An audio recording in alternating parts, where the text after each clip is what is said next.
pada kesempatan ini kita mau bicara mengenai penegakan syariah Islam di Indonesia ya. Ini sesungguhnya isu yang kontroversial dan sering dibicarakan orang khususnya pada masa pasca Soeharto atau masa reformasi sekarang. Nah, kalau kita berbicara tentang syariah di Indonesia, sesungguhnya syariah ini sudah diamalkan sejak dari dulu sampai sekarang ya. Sejak datangnya Islam, karena syariah itu sendiri merupakan bagian integral dari Islam. Setiap orang Islam itu tidak bisa lepas dari syariah. Nah, tentu saja syariah di sini pengertiannya adalah fikih ya. Syariah yang kemudian dirinci di dalam fikih. Fikih itu adalah apa? Fikih itu adalah rincian-rincian dari syariah. Kalau kita bicara secara lebih ketat, secara lebih teknis, syariah itu sesungguhnya adalah ayat-ayat Al-Quran yang menyangkut hukum ya, atau ayat-ayat muhkamat ya, yang ada dalam Al-Quran. Ayat-ayat ahkam yang ada dalam Al-Quran itu syariah. Oleh karena itu, syariah sungguhnya tetap tidak berubah, karena wahyu itu sendiri, wahyu Al-Quran itu tidak berubah. Jadi kalau kita bicara sungguhnya penegakan syariah di Indonesia, sungguhnya itu sebetulnya penegakan fikih sesungguhnya, karena banyak hal yang kita praktekkan itu sungguhnya adalah fikih. Yang diamalkan oleh orang Islam itu adalah fikih. Nah, orang Islam tidak bisa hidup tanpa syariah, tidak bisa hidup tanpa fikih. Karena apa? Karena kalau kita bicara syariah dalam pengertian yang luas, syariah dalam pengertian termasuk fikih, maka hampir seluruh aspek kehidupan Muslim itu ya harus terkait dengan syariah atau fikih. Misalnya saja ketika seorang keluarga melahirkan misalnya, kalau dia anak laki-laki diazankan, kalau anak-anak perempuan dia dikamatkan, itu sudah syariah. Kalau kaum muslimin misalnya nanti terus menjalankan ibadah yang lain, katakanlah mulai dari ibadah sholat misalnya. Sholat nggak mungkin dikerjakan tanpa fikih, tanpa syariah.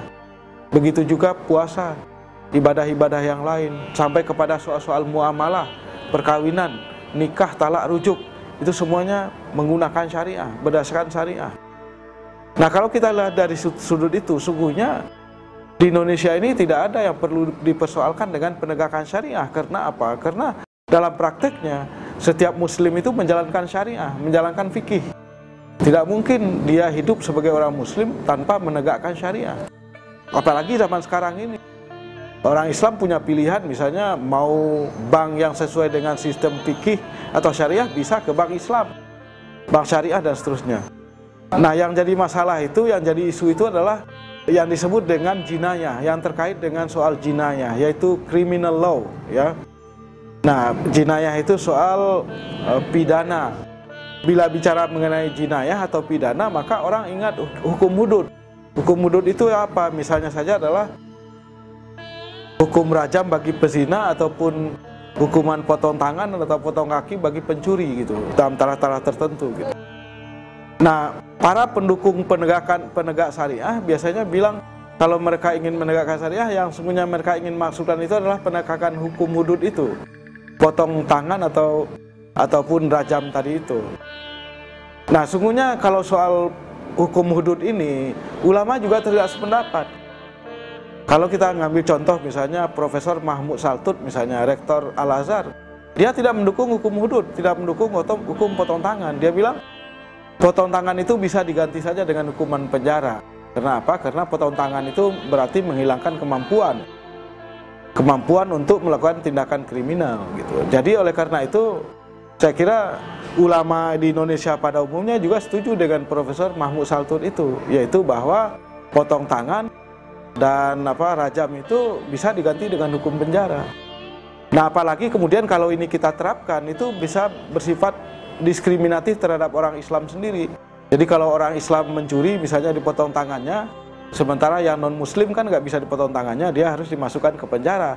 Nanti kalau selesai dari penjara, maka kemudian nanti ya dia bebas dengan tangannya yang masih utuh, sementara kemudian yang muslim tangannya udah potong. Nah, ini kan diskriminatif terhadap umat Islam sendiri, dan oleh karena itulah saya kira kita melihat hukum hudud ini seharusnya jangan secara harfiah. Lihatlah pandangan ulama-ulama yang lain, dan jangan kemudian penerapan hukum Islam itu kemudian malah menjadi diskriminatif terhadap orang Islam sendiri.